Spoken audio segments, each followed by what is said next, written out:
वर्धा जिल्ह्यात महसूल प्रशासन अधिक लोकाभिमुख आणि पारदर्शक करण्याच्या उद्देशाने छत्रपती शिवाजी महाराज महाराजस्व अभियानांतर्गत समाधान शिबिराचं आयोजन केलं आहे। या शिबिरांमध्ये जमीन नोंदीतील 7/12 फेरफार नोंदी, उत्पन्न व रहिवासी प्रमाणपत्र, जात प्रमाणपत्र, बांधकाम परवानगी, नकाशे, शासकीय दाखले तसेच तक्रार निवारणाबाबत मार्गदर्शन व तत्काळ सेवा दिली जाणार आहे। शिबिरांमध्ये अनेक योजना तांत्रिक स्वरूपात राबवल्या जाणार आहे।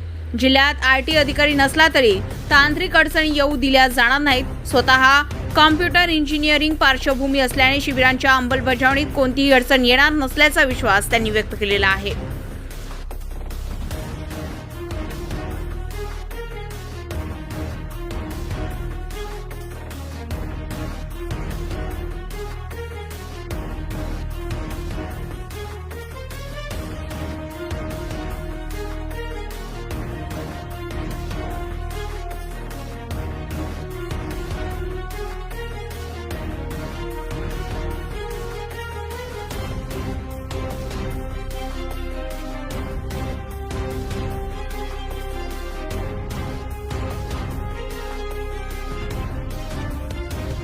आम्ही आयटी अधिकारी मागितले, तात्पुरतं आम्हाला एक ॲडिशनल चार्ज मध्ये दिलं। मी सुद्धा कॉम्प्युटर इंजिनियर आहे, ते काही अडचण नाही, टेक्निकली काय अडचण येणार नाही, डोंट वरी। आणि आपल्याला या शिबिरीमध्ये ना तांत्रिक अधिकारी प्रत्येक स्कीम साठी आमच्याकडे एक ऑपरेटर आणि तांत्रिक अधिकारी आहेत। ते म्हणून ते जिल्ह्यामध्ये एक अधिकारी नाही म्हणून ते कोणत्याही बाबतीत थांबणार नाही।